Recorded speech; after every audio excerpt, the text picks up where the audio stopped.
Talk about it for a couple of minutes, then let's see if we can get some reactions from you.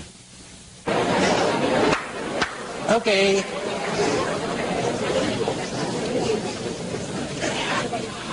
How about some reactions? Yes. Well, I want to share with you something wonderful that happened to me. I saw your movies, and I was at work shortly after that, and I was really having trouble with 3 people. And I said, all right, just like I learned in the movie, I'm going to come outside myself. And for a couple of hours, I just got all my feelings together about how bad I felt about these 3 people. And I said, well, I really hate those people. I mean, I was honest. I got it all together. And I said, well, Jesus, now what can you do about that? And a little while later, I started to cry because I realized that Jesus died for those people, and they couldn't help how they were. And that afternoon, I had to go in the office, and I spoke to those people, and I told them why I was right and what my problem was, and they agreed with me. Because I wasn't mad at them, and I didn't hate them anymore. Okay, that's wonderful. We'll go a little deeper into that later, shall we? Okay. About the negative feelings we have towards others. Anytime you have a negative feeling towards anyone, you're living in an illusion. There's something seriously wrong with you, as you discovered. You're not seeing reality. Something inside of you has to change. But what do we generally do when we have a negative feeling? We're saying, he is to blame, she is to blame, she's got to change. Oh, no, no, no, no, no. The world's all right. The one who has to change is you. But we'll have much more to say about that later. Any other reaction? Yes? I did work at an institution, and I was trying to get some kind of an example of what you meant when you said that if I identified inequality in me, something begins. And if you had a staff meeting, and someone says the food stinks, normally the dietitian will go into order. So my question is, does that relate to what you're saying? In other words, if you didn't take it personally, the food changed. Oh, yes. Oh, yes. You know, she's identified with this, and she's saying, anyone who attacks the food is attacking me. I feel threatened, but I is never threatened. It's only me that is threatened. Yes? Question, because what's saying is not new to you. I have one problem.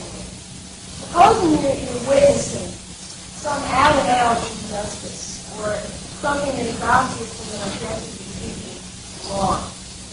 Now, would it not be a proper reaction to say this should not be happening, or to somehow want to involve yourself in correcting this wrong? It may not be simply that I feel bad about the situation. The situation is objectively wrong. Someone's injuring a child with abuse going on, etc.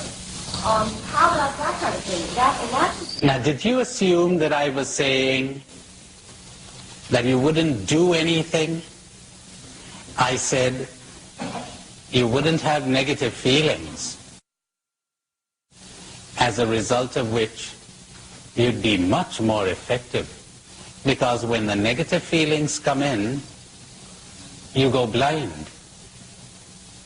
Me steps into the picture, and everything gets fouled up. And frequently, we had a problem on our hand before, now we have 2 problems. But that's a very good question, because I'll have to come back to that again. Don't assume, I'm glad you brought that out, because lots might assume that not having negative feelings of anger and resentment and hate would mean that you do nothing about a situation. Oh no, oh no. You're not affected emotionally, but you are actionally, if that makes any sense. you spring into action.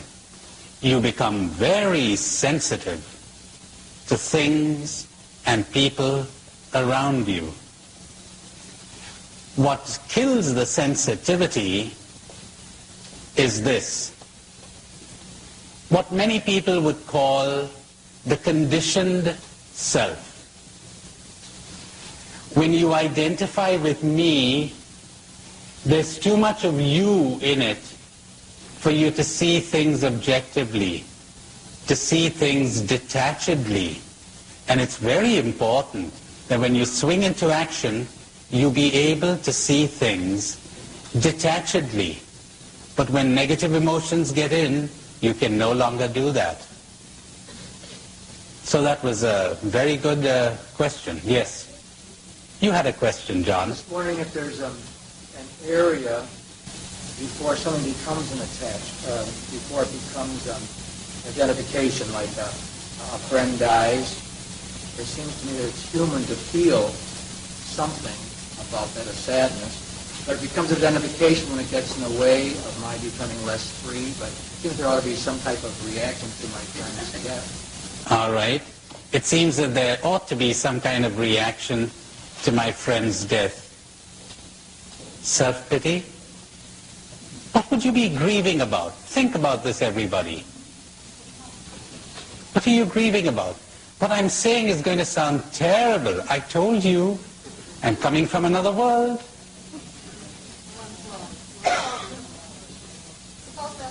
Personal loss, right? Feeling sorry for me?